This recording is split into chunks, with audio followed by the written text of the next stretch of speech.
नारायणं सूत्रभाष्यकृतौ वन्दे भगवन्तौ पुनः पुनः। ईश्वरो गुरुरात्मेति मूर्तिभेदविभागिने व्योमवद्व्याप्तदेहाय श्रीदक्षिणामूर्तये नमः। ॐ सदाशिवसमारम्भां शङ्कराचार्यमध्यमाम् अस्मदाचार्यपर्यन्तां वन्दे गुरुपरम्पराम्।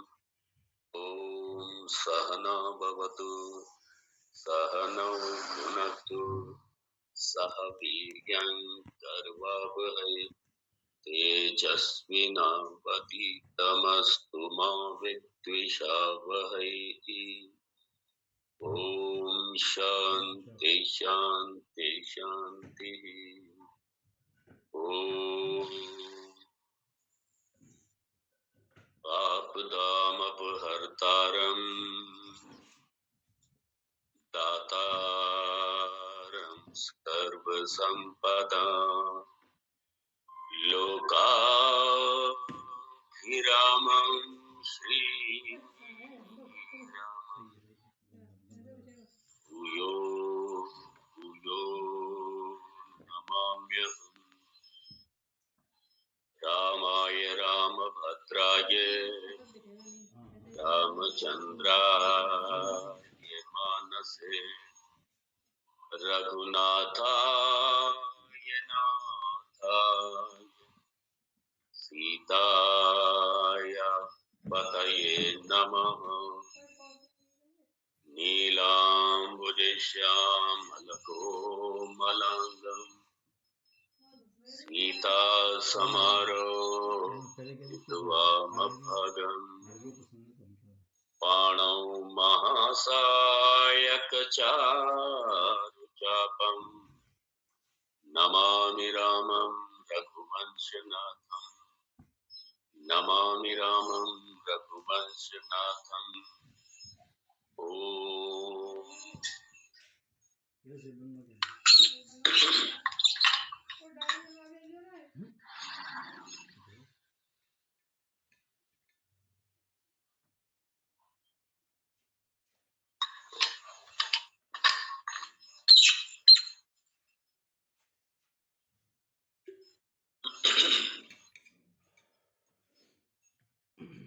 श्री राम गीता प्रथम श्लोक। श्री महादेव उवाच ततो जङ्गन्मङ्गलमङ्गलात्मना विधाय रामायण कीर्तिमुत्तमा चचार पूर्वाचरितं रघुत्तमो राजर्षिवर्यैरभिसेवितं यथा। श्लोक संख्या 45।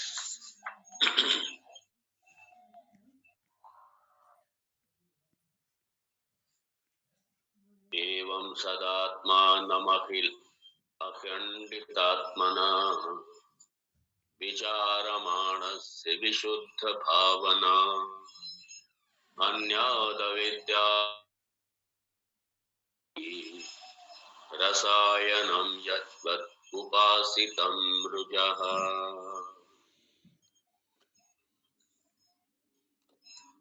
निदिध्यासन। क्यों निदिध्यासन?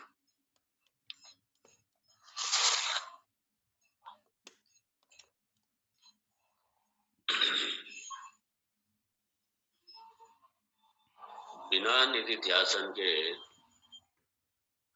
निदिध्यासन को समय दिए ये आत्मसात होना ही मुश्किल है ज्ञान का।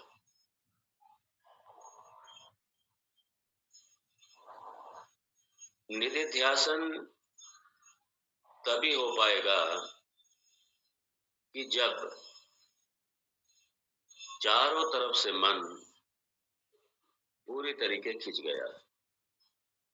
अनात्म दृष्टि हट गई है, जगत से दृष्टि हट गई है, जगत से अपेक्षाएं समाप्त हो गई, जगत की कामनाएं समाप्त हो गई, जगत से रस सूख चुका है, जगत से राग मिट चुका है, जगत पे निर्भरता समाप्त हो चुकी है। तब जाकर के निधिध्यासन।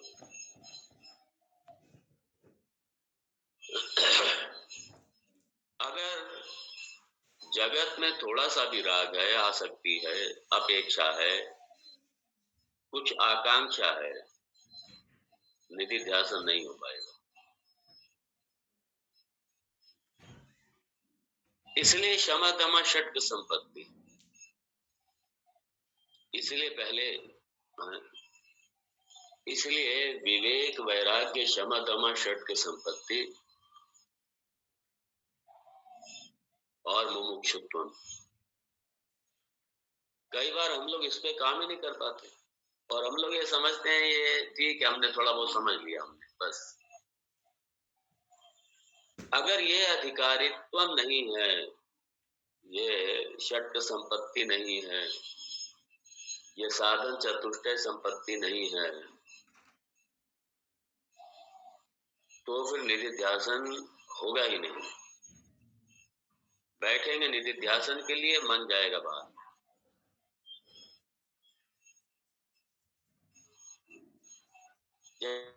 ऐसे निधिध्यासन के लिए बैठेंगे,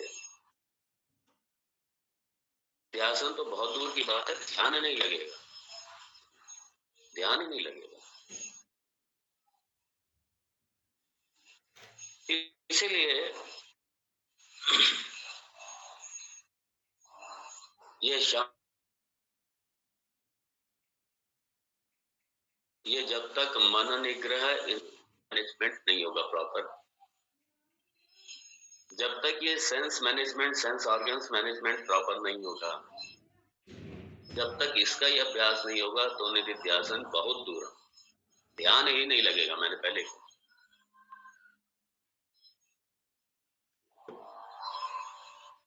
इसलिए यहाँ भगवान, क्योंकि निधिध्यासन पे ही भगवान यहाँ पे कह रहे हैं, भगवान राम जी, और भगवान अखंडित आत्मा, अखंडित आत्मा, सदात्मानम अखंडित आत्मना, अखंडित आत्मना। तो यहाँ भी मैंने कहा था, अखंडित आत्मा को दो रूप में देखिए। एक तो अखंडाकार वृत्ति के रूप में देखिए, अहम ब्रह्मास्मि, ये मैंने पहले कह दिया, ये जाप नहीं है यहाँ पे, हम ब्रह्मास्मि, हम ब्रह्मास्मि, सोहम, ये जाप नहीं है। अखंडाकार वृत्ति अहम ब्रह्मास्मि, जब अविद्या की निवृत्ति हो गई, संशय की निवृत्ति,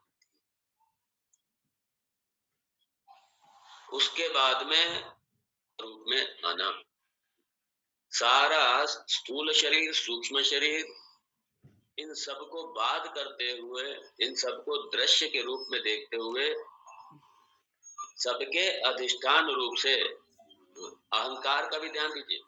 लोग क्या है ना, स्थूल शरीर, सूक्ष्म शरीर, इसको कर लेते हैं, अहंकार पे आके फंस जाते हैं, वो अहंकार में ही रह जाते हैं, अहंकार के अधिष्ठान में नहीं जा पाते लोग। इसलिए जो अहंकार है, जो अहम वृत्ति जहां से उठ रही है, अहम वृत्ति का जो अधिष्ठान है, वहां पे जाइए और अपने स्वरूप में अवस्थित रहिए, अपने अधिष्ठान में रहिए, यही आपका वास्तविक स्वरूप। और यहाँ अखंडित आत्मा से, यहाँ पे आत्मा को माइंड के रूप में ले लीजिए, अखंडित आत्मा, क्योंकि आत्मा का कई बार वेदांत में शरीर के रूप में भी आता है, स्थूल शरीर के रूप में भी आत्मा का, और यहाँ सूक्ष्म शरीर के रूप में। तो अखंडित सूक्ष्म शरीर क्या मतलब? अखंडित सूक्ष्म शरीर मतलब कि इसमें अब जगत का कोई विषय नहीं है, पूरी तरीके ब्लैंक है, जगत का विषय नहीं। इसमें वृत्ति सिर्फ जो ब्रह्माकार वृत्ति है, वो ब्रह्माकार वृत्ति,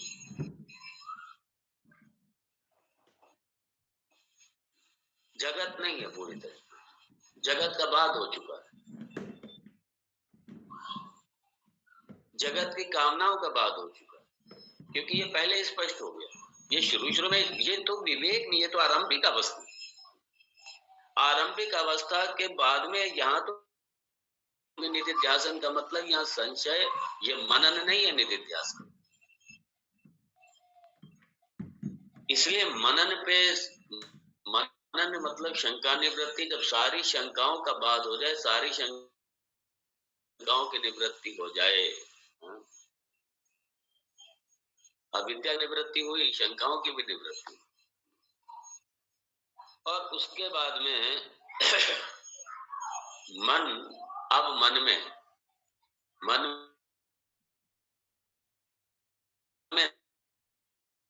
आसक्ति नहीं है। जब आसक्ति नहीं, क्यों आसक्ति नहीं है? क्योंकि सारी मिथ्या, ये सारे आने जाने वाले हैं सर, ये सारे आने जाने वाले हैं, सारे मिथ्या ही है। और आने जाने वाला कभी मुझे स्थायित्व तो नहीं दे सकता, स्थायी सुख नहीं दे सकता मुझे। और सबसे बड़ी बात, ये सारा जगत मेरे से उधार की सत्ता लेकर के ये जगत जी रहा है, ये हमें क्या देगा? ये हमारी सत्ता से सत्तायमान है, ये मुझे क्या देगा? वो जो सत तत्व है, जो चित तत्व है, जो अनंत तत्व, वही मेरा स्वरूप है। और मतलब क्या, मेरे से ही सत्ता ले रहा है ये, मेरे उस आत्म तत्व से, मुझसे ही सत्ता ले रहा है ये। मेरे आत्म तत्व मतलब मेरा अलग हो जाएगा, आत्म तत्व अलग हो जाएगा। मेरे आत्म तत्व मतलब मैं ही जो आत्म तत्व हूँ, जो मैं सच्चिद आनंद तत्व हूँ, उससे ये सत्ता ले रहा है, ये मुझे क्या सत्ता देगा? जब ये पूरी तरीके स्पष्ट हो जाए, पूरी तरीके से अपने स्वरूप में आकर के, माइंड में अब कुछ नहीं है, माइंड में माइंड अब मेरे, माइंड की अपनी सत्ता ही नहीं है। माइंड को मैं सत्ता दूंगा तो माइंड काम करेगा, मैं सत्ता ही माइंड को नहीं दूंगा तो माइंड काम कहां से करेगा? जब मैं अपने स्वरूप में आ गया तो माइंड की तो सत्ता समाप्त हो गई, माइंड में विलय होगा। माइंड का सत्ता समाप्त मतलब माइंड का विलय हो गया, अपने आप के आत्म स्वरूप में विलय होगा। क्यों? क्योंकि अधिष्ठान मन का ये जो आत्म तत्व है, मन अपने अधिष्ठान में चला गया, मन का ही लोप हो गया है। जब सूक्ष्म शरीर बाद हो गया, अंतःकरण चतुष्टय इसका भी बाद हो गया। इसलिए अखंडित आत्मा आत्मानम, अखंडित आत्मानम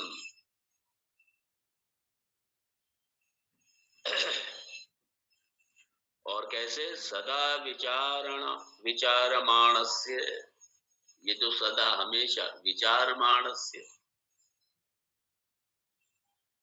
ये जो आत्म विचार में लगे हुए, ब्रह्म विचार में लगे हुए, उनके लिए उनका, तो उनके लिए क्या है? सदा विचारमाणस्य मतलब जो वेदांत के साधक हैं, उनके लिए उनका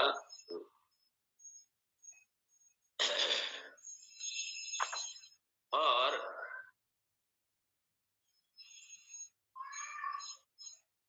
इसको अगर हम अंग्रेजी में कहें तो क्वालिटी टाइम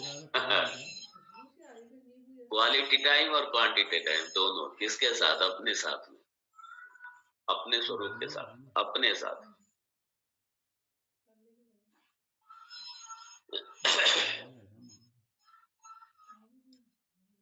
मतलब क्वालिटी मतलब क्या?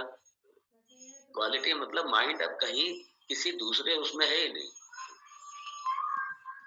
माइंड अपने दूसरे उसमें है ही नहीं, क्योंकि माइंड को ये अच्छी तरह पता चल गया है कि कहीं कुछ मिलने वाला नहीं है।